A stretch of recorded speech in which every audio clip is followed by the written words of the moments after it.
Cockroach Janata తరహా social media ఉద్యమాల ప్రభావం ఏపీ రాజకీయాలపై కూడా కనిపించడం ప్రారంభమైందా? కాక్రోచ్ జనతా పార్టీ స్ఫూర్తిని వైసీపీ అధినేత జగన్మోహన్ రెడ్డి ఆదర్శంగా తీసుకున్నారా? ఏపీలో కూడా ప్రభుత్వానికి వ్యతిరేకంగా కాక్రోచ్లు వస్తాయంటూ ఆయన చేసిన కామెంట్స్ ఉద్దేశం ఏంటి? జెన్జీ యువత లక్ష్యంగా జగన్ పావులు కదుపుతున్నారా? న్యాయం కోసం పోరాడే యువతంతా కాక్రోచ్లైన జగన్ తాను కూడా అందులో భాగమే అని చెప్పడం వెనక భారీ స్కెచ్ ఉందా? నీట్ ఉద్యమ తరహాలో ఏపీ యువతను ఆకట్టుకునేందుకు మెగా డిఎస్సీ అక్రమాలను జగన్ ఆయుధంగా చేసుకుంటున్నారా? ఇవన్నింటికీ కూడా అవుననే సమాధానాలు వస్తున్నాయి ఫ్యాన్ పార్టీ వర్గాల నుంచి. యువ ఓటర్లను ఆకట్టుకోవాలనే జగన్ వ్యూహం వెనక అసలు కథ ఏంటి? యువతను ఆకర్షించే ఈ కొత్త రాజకీయ పోరాటం భవిష్యత్తులో ఎలాంటి పరిణామాలకు దారితీస్తుందనే చర్చ నడుస్తోంది. దేశ రాజకీయాల్లో సోషల్ మీడియా వేదికగా పుట్టుకొచ్చిన జనతా కాక్రోచ్ ఉద్యమం ప్రస్తుతం చర్చనీయాంశంగా మారింది. నిరుద్యోగ యువత సమస్యలు, ఉద్యోగ నియామకాల్లో పారదర్శకత, పరీక్షల నిర్వహణలో లోపాల వంటి అంశాలపై ఈ వేదిక దేశవ్యాప్తంగా యువతను ఆకర్షిస్తోంది. తాజాగా ఆంధ్రప్రదేశ్ రాజకీయాల్లో కూడా ఈ ఉద్యమం పేరు వినిపించడం ఆసక్తికరంగా మారింది. ఈ నేపథ్యంలో డిఎస్సీ అంశాన్ని యువత ఉద్యమంగా మార్చేందుకు జగన్ ప్రయత్నిస్తున్నారనే చర్చ రాజకీయ వర్గాల్లో సాగుతోంది. ఇటీవల జరిగిన సమావేశాల్లో జగన్ చేసిన వ్యాఖ్యలు కూడా దీనికి బలాన్ని చేకూర్చాయి. డిఎస్సీ వ్యవహారంపై నిరుద్యోగుల్లో నెలకొన్న అసంతృప్తిని ఉద్యమంగా మార్చగలిగితే అది వైసీపీకి రాజకీయంగా ప్రయోజనం చేకూర్చే అవకాశం ఉందని విశ్లేషకులు భావిస్తున్నారు. అయితే ఆరోపణలపై ప్రభుత్వం ఎలా స్పందిస్తుంది, యువత ఎంత మేరకు ఈ ఉద్యమానికి మద్దతునిస్తుంది అన్నది ఆసక్తికరంగా మారింది. దేశ రాజకీయాల్లో జనతా కాక్రోచ్ పేరుతో పుట్టుకొచ్చిన సోషల్ ప్లాట్ఫామ్ పార్టీ సృష్టిస్తున్న హంగామా అంత ఇంత కాదు. దేశంలోని నిరుద్యోగ యువతను ఉద్దేశించి సుప్రీంకోర్టు చీఫ్ జస్టిస్ కాక్రోచ్ అంటూ చేసిన కామెంట్స్ ను బేస్ చేసుకుని అభిజిత్ దీప్కే అనే యువకుడు సోషల్ మీడియా వేదికగా జనతా కాక్రోచ్ పార్టీ అంటూ సాటారికల్ వెబ్సైట్స్ రూపొందించారు. సోషల్ మీడియా ప్లాట్ఫామ్ పై ఏర్పడిన జనతా కాక్రోచ్ పార్టీకి దేశవ్యాప్తంగా అనూహ్య స్పందన లభించిన సంగతి తెలిసిందే.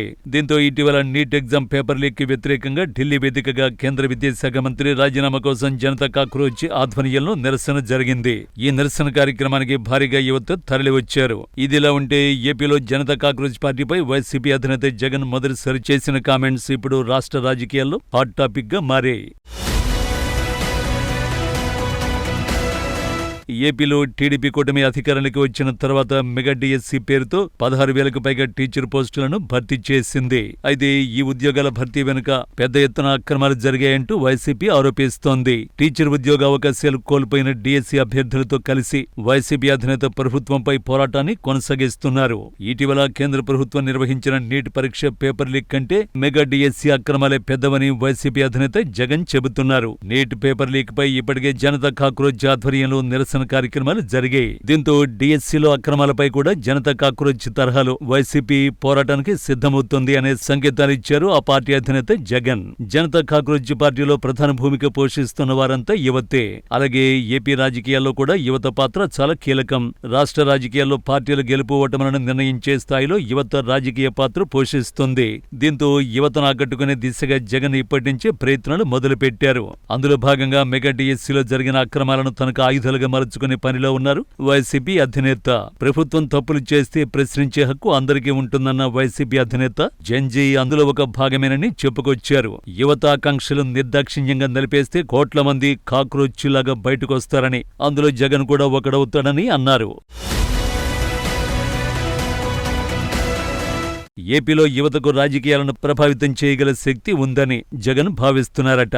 గత ఎన్నికల్లో వైసీపీ ఓటమికి ఉన్న అనేక కారణాల్లో యువతను ఆకట్టుకోలేకపోవడం కూడా ఒక అంశంగా వైసీపీ నేతలు మొదటి నుంచి చెబుతున్నారు. జగన్ అధికారంలో ఉన్న 5 సంవత్సరాలు మహిళలు, రైతులు, పేద మధ్యతరగతి వర్గాలను ఆకట్టుకునేలా సంక్షేమ పాలన కొనసాగించారు. అయితే ఏపీలో కీలకంగా ఉన్న యువతను కొంత నిర్లక్ష్యం చేశారన్న ఆరోపణలు వైసీపీపై ఉన్నాయి. అదే సమయంలో అప్పటి ప్రతిపక్ష పార్టీలుగా ఉన్న టీడీపీ, జనసేన యువతను లక్ష్యంగా చేసుకుని రాజకీయం చేసే జగన్ పాలనలో అభివృద్ధి లేదంటూ ఆరోపణలు గుప్పించాయి. ఏపీకి పరిశ్రమలు రాకుండా వైసీపీ నేతలే అడ్డుకుంటున్నారంటూ విస్తృతంగా ప్రచారం చేశారు. అలాగే యువతకు ఉద్యోగ అవకాశాలు రాకపోవడానికి జగన్ పరిపాలనా విధానమే కారణమంటూ వారిని ప్రభుత్వానికి వ్యతిరేకంగా పనిచేయించడంలో సక్సెస్ అయ్యారు. ఇక జగన్ మళ్లీ అధికారానికి వస్తే రాష్ట్రం శ్రీలంక అవుతుందని నటి ప్రతిపక్ష పార్టీలు చేసిన ప్రచారం కూడా యువతను బాగా ఆకట్టుకున్నాయి. దీంతో ఏపీలోని యువ ఓటర్లు సోషల్ మీడియా వేదికగా జగన్ ప్రభుత్వానికి వ్యతిరేకంగా పెద్ద ఎత్తున పనిచేశారు. అలాగే సంక్షేమ పథకాలు అందుకున్న కుటుంబాలు సైతం తమ ఇంట్లో పిల్లలకి ఉద్యోగ ఉపాధి అవకాశాలు రాకపోవడానికి జగనే కారణమనే అంతలా ప్రచారాన్ని ప్రజలకు తీసుకువెళ్లింది యువత. జగన్ కు అనుకూలంగా ఉన్న తమ ఇంట్లోని కుటుంబ సభ్యులను సైతం కూటమి పార్టీల వైపు మళ్లించే స్థాయిలో యువ ఓటర్లు పనిచేశారు. దీంతో మళ్లీ అధికారానికి వస్తామనుకున్న జగన్ ఆశలకు భారీగా గండి కొట్టడంలో సక్సెస్ అయ్యారు. దీనికి తోడు దేశ విదేశాలు సైతం జంజీ పోరాటాలతో రాత్రికి రాత్రే ప్రభుత్వాలు మారిపోయిన సంఘటనలు కళ్ల ముందు కనిపిస్తున్నాయి. మరోవైపు కూటమి ప్రభుత్వం అధికారంలోకి వచ్చాక యువ మంత్రి నారా లోకేష్ రాష్ట్రానికి పెద్ద ఎత్తున పరిశ్రమలు తీసుకొస్తున్నారని, 2 ఏళ్లలో 20 లక్షల ఉద్యోగ ఉపాధి అవకాశాలు కల్పించారు అంటూ అధికార పార్టీ ప్రచారం చేస్తోంది. ఏపీలో యువనేతగా లోకేష్ పనితీరు అద్భుతమంటూ జరుగుతున్న ప్రచారం కొంతవరకు ఆయనపై యువతలో సాఫ్ట్ కార్నర్ కూడా తీసుకొచ్చిందని రాజకీయ వర్గాలు చెబుతున్నాయి. అయితే అదే లోకేష్ మంత్రిగా బాధ్యతలు నిర్వహిస్తున్న విద్యాశాఖ ఆధ్వర్యంలో నిర్వహించిన మెగా డిఎస్సిలో అక్రమాలు జరిగాయంటూ జరుగుతున్న ప్రచారం ఇప్పుడు వైసీపీకి అస్త్రంగా మారుతోంది. కూటమి ప్రభుత్వం 16,000 ఉపాధ్యాయ పోస్టుల భర్తీకి నోటిఫికేషన్ ఇవ్వగా 3.5 లక్షల మందికి పైగా నిరుద్యోగులు పరీక్షలు రాశారు. అందులో కొందరికి ఉద్యోగాలు వచ్చాయని మొదట చెప్పడం, ఆ తర్వాత ఉద్యోగం రాలేదు అంటూ అధికారులు పక్కన పెట్టడం వంటి పరిణామాలు మెగా డిఎస్సి నిర్వహణపై నిరుద్యోగుల్లో సందేహాలు కలిగిస్తున్నాయి. విద్యాశాఖ లోకేష్ ఆధ్వర్యంలో ఉండడంతో కూటమి ప్రభుత్వాన్ని ఇరుకన పెట్టేందుకు ఆయన లక్ష్యంగా జగన్ జంజీ పాలిటిక్స్ కి తెరలేపారు.